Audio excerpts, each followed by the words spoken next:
Hey guys, welcome to जंगपंग education hub. आज है 4 फरवरी 2021। 4 फरवरी 2021 से करंट अफेयर्स के जितने भी इंपॉर्टेंट क्वेश्चन बन सकते हैं सारे इस वीडियो में डिस्कस करेंगे। हर क्वेश्चन से रिलेटेड मैं आपको फैक्ट भी बताऊंगा, तो आप इस पूरी वीडियो को ध्यान से देखें। तो चलिए स्टार्ट करते हैं। आज का पहला क्वेश्चन है, किस देश की सत्ताधारी कम्युनिटी पार्टी ने अपने 76 वर्षीय महासचिव नगुएन फू ट्रोंग को फिर से चुना है? इसका जो राइट आंसर है वो है वियतनाम। ऑप्शन सी जो होता है हमारा राइट आंसर होगा। वियतनाम की सत्तारूढ़ कम्युनिटी पार्टी ने अपने 76 वर्षीय महासचिव नगुएन फू ट्रोंग को तीसरे 5 साल के कार्यकाल के लिए फिर से चुना है। ये हैं नगुएन फू ट्रोंग, कम्युनिस्ट पार्टी के जनरल सेक्रेटरी। अब वियतनाम के बारे में भी जान लेते हैं। वियतनाम एक दक्षिण पूर्व एशियाई देश है जो अपने समुद्र तटों, नदियों और हलचल वाले शहरों के लिए जाना जाता है। वियतनाम की कैपिटल कहाँ है? वियतनाम की कैपिटल हनोई है। हनोई। वियतनाम की मुद्रा क्या है? वियतनामिश डोंग। वियतनामिश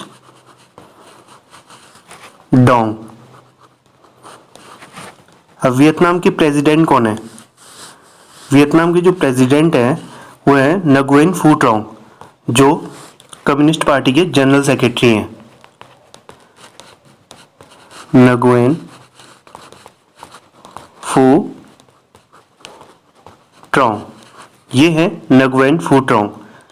वियतनाम के प्रधानमंत्री कौन है? वियतनाम के जो प्रधानमंत्री हैं उनका नाम है नगुएन जुआन फूक। नगुएन जुआन फूक, ये हैं नगुएन जुआन फूक, वियतनाम के प्रधानमंत्री। अगले क्वेश्चन की ओर चलते हैं। किस बैंक ने अपने ग्राहकों को गैर ईएमवी स्वचालित टेलर मशीनों से पैसे निकालने से रोकने का फैसला किया है? इसका जो राइट आंसर होगा वो है Punjab national bank. Option D जो होता है हमारा राइट आंसर है। पंजाब नेशनल बैंक ने 1 फरवरी 2021 से अपने ग्राहकों को गैर ईएमवी स्वचालित टेलर मशीनों से पैसे निकालने से प्रतिबंधित करने का निर्णय लिया है। ईएमवी चिप आधारित क्रेडिट कार्ड के संबंध में लेनदेन को केवल वही अधिकृत किया जाएगा जहां वैध पिन दर्ज किया गया है, जबकि गैर ईएमवी चिप कार्ड लेनदेन के मामले में चार्ज स्लिप पर हस्ताक्षर के माध्यम से अधिकृत किया जाएगा। पंजाब नेशनल बैंक, इसके बारे में कुछ जान लेते हैं। पंजाब नेशनल बैंक एक इंडियन पब्लिक सेक्टर बैंक है। इसका हेडक्वार्टर कहाँ है? पंजाब नेशनल बैंक का न्यू दिल्ली। इसके सीईओ कौन है पंजाब नेशनल बैंक के? इसके सीईओ एसएस मल्लिकार्जुना रॉय हैं। एसएस मल्लिकार्जुना रॉय। एसएस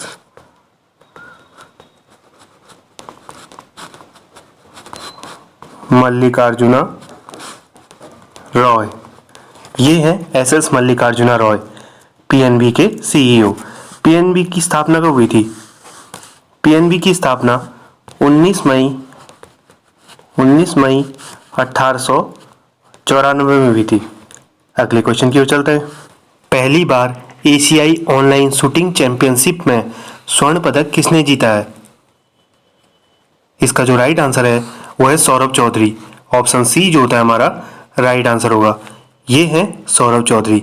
सौरभ चौधरी ने पहली बार एशियाई ऑनलाइन शूटिंग चैंपियनशिप में स्वर्ण पदक जीता है। अगले क्वेश्चन की ओर चलते हैं। चौरी चौरा एक कस्बा है जो भारतीय राज्य या केंद्र शासित प्रदेश में स्थित है। इसका जो राइट आंसर है वो है उत्तर प्रदेश। ऑप्शन बी जो होता है हमारा राइट आंसर होगा। चौरी चौरा उत्तर प्रदेश राज्य में गोरखपुर के पास स्थित एक शहर है। प्रधानमंत्री नरेंद्र मोदी चौरी चौरा शताब्दी समारोह का उद्घाटन करने वाले हैं। ये हैं भारत के प्रधानमंत्री नरेंद्र मोदी। चौरी चौरा का डिस्ट्रिक्ट कहाँ है? गोरखपुर। अब उत्तर प्रदेश की बात आई है तो उत्तर प्रदेश के बारे में भी जानना हमारे लिए बहुत जरूरी है। उत्तर प्रदेश की कैपिटल कहाँ है? लखनऊ। उत्तर प्रदेश के गवर्नर कौन है? आनंदी बेन पटेल। आनंदी बेन पटेल, ये हैं आनंदीबेन पटेल उत्तर प्रदेश के गवर्नर। उत्तर प्रदेश के मुख्यमंत्री कौन है? योगी आदित्यनाथ। योगी आदित्यनाथ, ये हैं योगी आदित्यनाथ उत्तर प्रदेश के मुख्यमंत्री। अगले क्वेश्चन की ओर चलते हैं। Mahindra and Mahindra financial services में बोर्ड के अध्यक्ष के रूप में किसे नियुक्त किया गया है? इसका जो राइट आंसर होगा वो है अनीस शाह। ऑप्शन सी जो होता है हमारा राइट आंसर होगा।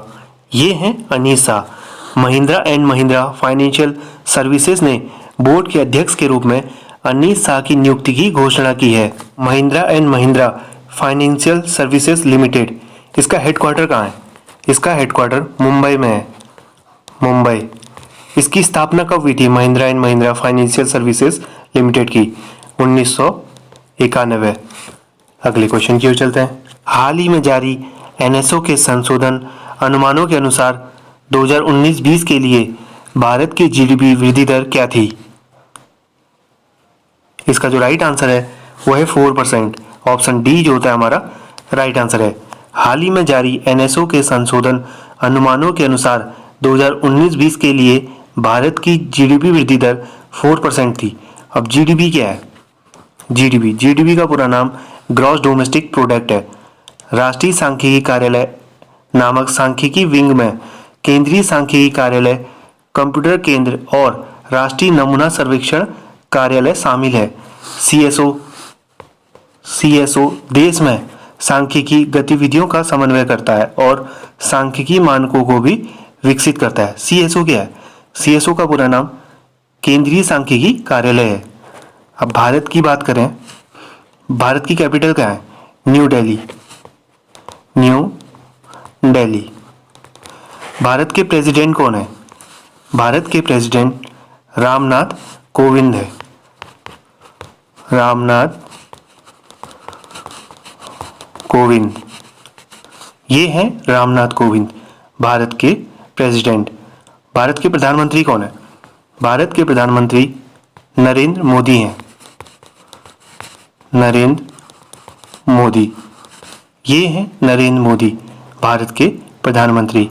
अगले क्वेश्चन की ओर चलते हैं।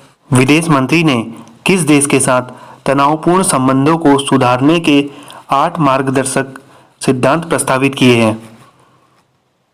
इसका जो राइट आंसर होगा वो है चीन। ऑप्शन ए जो होता है हमारा राइट आंसर होगा। विदेश मंत्री एस जयशंकर ने भारत और चीन के बीच तनावपूर्ण संबंधों को सुधारने के लिए 8 सिद्धांतों को रेखांकित किया है। वो 8 सिद्धांत क्या है वो मैं आपको बताऊंगा। पहला सिद्धांत है मौजूदा समझौतों का पूरी तरह से पालन किया जाना चाहिए। दूसरा सिद्धांत है एलएसी का कड़ाई से पालन और सम्मान किया जाना चाहिए और यथास्थिति को एक तरफा बदलने का कोई भी प्रयास पूरी तरह से अस्वीकार है। तीसरा सिद्धांत सीमा क्षेत्रों में शांति और शांति अन्य डोमेन में संबंधों के विकास का आधार है। चौथा सिद्धांत जब दोनों देश के एक बहुध्रुवी दुनिया के लिए प्रतिबद्ध हैं तो यह मान्यता होनी चाहिए कि एक बहुध्रुवी एशिया इसके आवश्यक घटकों में से एक है। पांचवा जो है प्रत्येक राज्य के अपने हित, सरोकार और प्राथमिकताएं होगी, लेकिन उनके प्रति संवेदनशीलता एक तरफा नहीं हो सकती क्योंकि प्रमुख राज्यों के बीच संबंध प्रकृति में पारस्परिक है। छठा सिद्धांत है बढ़ती शक्तियों के रूप में प्रत्येक की अपनी आकांक्षाएं होंगी, उनकी आकांक्षाओं को नजरअंदाज नहीं किया जाएगा। सातवां जो सिद्धांत है हमेशा मतभेद होंगे लेकिन उनका प्रबंधन द्विपक्षीय संबंधों के लिए आवश्यक है। आठवां सिद्धांत भारत और चीन जैसे सभ्य राज्यों को हमेशा लंबा विचार रखना चाहिए। ये थे 8 सिद्धांत जो विदेश मंत्री एस जयशंकर ने भारत और चीन के बीच तनावपूर्ण संबंधों को सुधारने के लिए 8 सिद्धांतों को रेखांकित किया था। अब बात करते हैं चीन की। चीन की कैपिटल कहाँ है? चीन की कैपिटल बीजिंग है। चीन के प्रेसिडेंट कौन है? चीन के प्रेसिडेंट जी जिनपिंग है, जी जिनपिंग। ये हैं जी जिनपिंग चीन के प्रेसिडेंट। चीन की मुद्रा क्या है? Renminbi, renminbi. अगले क्वेश्चन की ओर चलते हैं। किस राज्य ने शिवालिक आर्बोरेटम नामक वनस्पति उद्यान स्थापित किया है? इसका जो राइट आंसर है वह उत्तराखंड, ऑप्शन डी जो होता है हमारा राइट आंसर होगा। उत्तराखंड के नैनीताल जिले में शिवालिक आर्बोरेटम नाम के पहले प्रकार के वनस्पति उद्यान का उद्घाटन किया गया है। अब उत्तराखंड की बात आई है, उत्तराखंड की कैपिटल कहाँ है? उत्तराखंड की कैपिटल विंटर सीजन में देहरादून है, देहरादून। और समर सीजन में गैरसैंण है, गैरसैंण। उत्तराखंड के मुख्यमंत्री कौन है? उत्तराखंड के मुख्यमंत्री त्रिवेंद्र सिंह रावत हैं, त्रिवेंद्र सिंह रावत। ये हैं त्रिवेंद्र सिंह रावत उत्तराखंड के मुख्यमंत्री। उत्तराखंड के गवर्नर कौन है? बेबी रानी मौर्य, बेबी रानी मौर्य। ये है बेबी रानी मौर्य उत्तराखंड की गवर्नर। अगले क्वेश्चन की ओर चलते हैं। किस देश के साथ भारत ने चौथा विदेशी कार्यालय परामर्श आयोजित किया है? इसका जो राइट आंसर है वो है कतर, ऑप्शन बी जो होता है हमारा राइट आंसर होगा। भारत और कतर के बीच चौथा विदेश कार्यालय परामर्श वस्तुतः 1 फरवरी 2021 को आयोजित किया गया था। भारतीय पक्ष का नेतृत्व विदेश मंत्रालय के सचिव संजय भट्टाचार्य,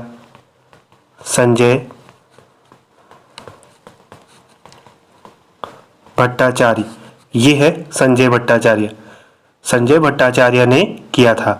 कतरी पक्ष का नेतृत्व विदेश मामलों के मंत्रालय के महासचिव डॉक्टर अहमद हसन अल हामिद ने किया था। अब कतर की बात करें, कतर की कैपिटल कहाँ है? कतर की कैपिटल दोहा है। कतर की मुद्रा क्या है? कतारी रियाल, कतारी रियाल। कतर के प्रधानमंत्री कौन है? कतर के जो प्रधानमंत्री हैं वो है खालिद बिन खलीफा बिन अब्दुल्लाजीज अल थानी, खालिद बिन खलीफा बिन अब्दुल्लाजीज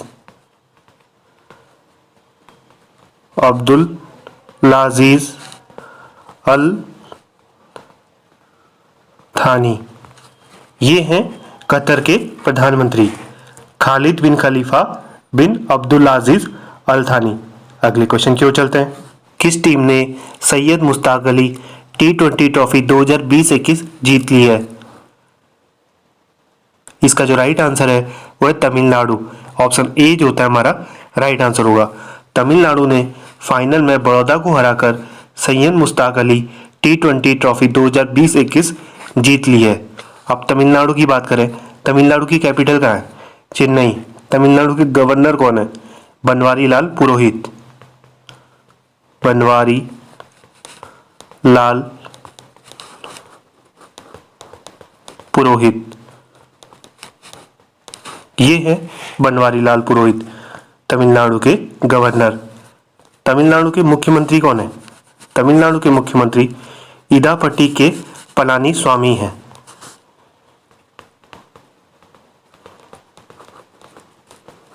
इदापट्टी के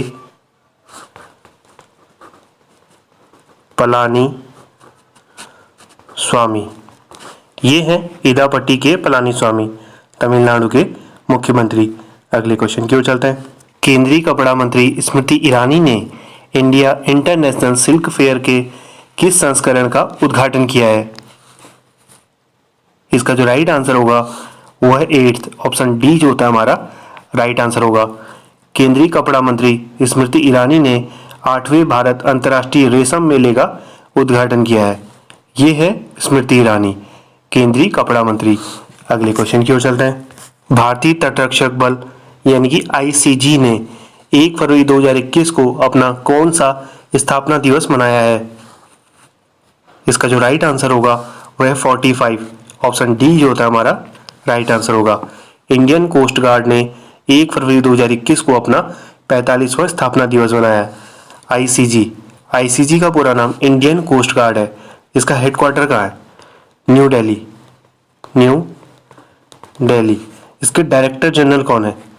इसके डायरेक्टर जनरल कृष्णा स्वामी नटराजन है।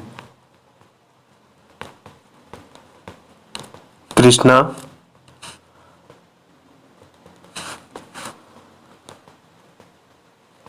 स्वामी नटराजन। ये हैं कृष्णा स्वामी नटराजन, आईसीजी के डायरेक्टर जनरल। अगले क्वेश्चन की ओर चलते हैं। सैंड्रो बोटिचेली किस देश के प्रसिद्ध चित्रकार थे? इसका जो राइट आंसर होगा वो इटली। ऑप्शन ए जो होता है हमारा राइट आंसर होगा। सैंड्रो बोटिचेली इटली के प्रसिद्ध चित्रकार थे। हाल ही में उनकी 15वीं शताब्दी की पेंटिंग यंग मैन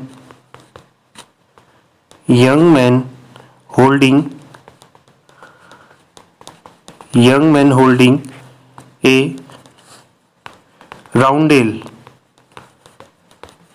राउंडेल पुनर्जागरण कलाकार द्वारा नीलामी में प्रदर्शित होने के लिए सबसे महंगा काम बन गया।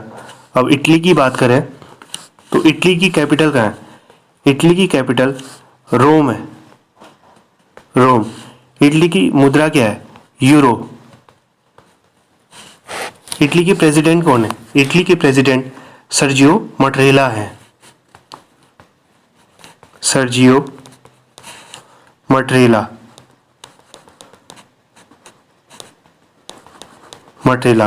ये है सर्जियो मटरेला, इटली के प्रेसिडेंट। इटली के प्रधानमंत्री कौन है? Prime minister. इटली के जो प्राइम मिनिस्टर है वो है ज्यूसेपे कोंटे। ज्यूसेपे कोंटे। ये हैं ज्यूसेपे कोंटे, इटली के प्रधानमंत्री। अगले क्वेश्चन की ओर चलते हैं। संयुक्त राष्ट्र विश्व पर्यटन संगठन ने 2020 को किस वर्ष की पुष्टि की है? इसका जो राइट आंसर होगा वह रिकॉर्ड का सबसे खराब साल। ऑप्शन सी जो होता है हमारा राइट आंसर होगा। मैड्रिड स्थित संयुक्त राष्ट्र विश्व पर्यटन संगठन ने 2020 को रिकॉर्ड का सबसे खराब वर्ष के रूप में पुष्टि की है। संयुक्त राष्ट्र विश्व पर्यटन संगठन यानी कि United Nation World Tourism Organization, इसका हेडक्वार्टर कहाँ है? मैड्रिड। मैड्रिड स्पेन में स्थित है। Madrid Spain. इसकी स्थापना कब हुई थी? इसकी स्थापना 1 नवंबर 1975 को हुई थी। 1 नवंबर 1975 में इसकी स्थापना हुई थी। इसके सेक्रेटरी जनरल कौन है? इसके जो सेक्रेटरी जनरल हैं वो है जुरब पोलोली कैसविली। जुरब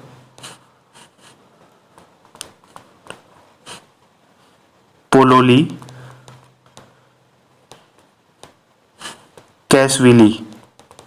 ये हैं Zurab Pololikashvili, United Nation World Tourism Organisation के सेक्रेटरी जनरल। अगले क्वेश्चन की ओर चलते हैं। नासा ने किसे अमेरिकी अंतरिक्ष एजेंसी के कार्यवाहक प्रमुख के रूप में नियुक्त किया है? इसका जो राइट आंसर होगा वह है भाव्य लाल। ऑप्शन ए जो होता है हमारा राइट आंसर होगा। ये है भाव्य लाल। भारतीय अमेरिकी भाव्य लाल को नासा ने अमेरिकी अंतरिक्ष एजेंसी के कार्यवाहक प्रमुख के रूप में नियुक्त किया है। अब नासा क्या है? नासा के बारे में भी कुछ जान लेते हैं। नासा का पूरा नाम national aeronautics and space administration है। इसका हेडक्वार्टर कहाँ है? इसका हेडक्वार्टर वॉशिंगटन डीसी में है। Washington DC. इसके फाउंडर कौन है नासा के? Dwight D Eisenhower. Dwight D Eisenhower. ये है ड्वाइट डी इजेनहावर, नासा के फाउंडर। नासा की स्थापना कब हुई थी? नासा की स्थापना 1 अक्टूबर 1958 में हुई थी। अगले क्वेश्चन की ओर चलते हैं। फेसबुक इंक के पहले मुख्य अनुपालन अधिकारी के रूप में किसे नियुक्त किया गया है? इसका जो राइट आंसर है वो है हेनरी मोनीज। ऑप्शन बी जो होता है हमारा राइट आंसर होगा। ये है हेनरी मोनीज। अब फेसबुक की बात करें तो फेसबुक के सीईओ कौन है? CEO mark Zuckerberg. Mark Zuckerberg, ये है मार्क जुकरबर्ग, फेसबुक के सीईओ। फेसबुक का हेडक्वार्टर कहाँ है? फेसबुक का जो हेडक्वार्टर है वो कैलिफोर्निया में है। कैलिफोर्निया। इसकी स्थापना कब हुई थी?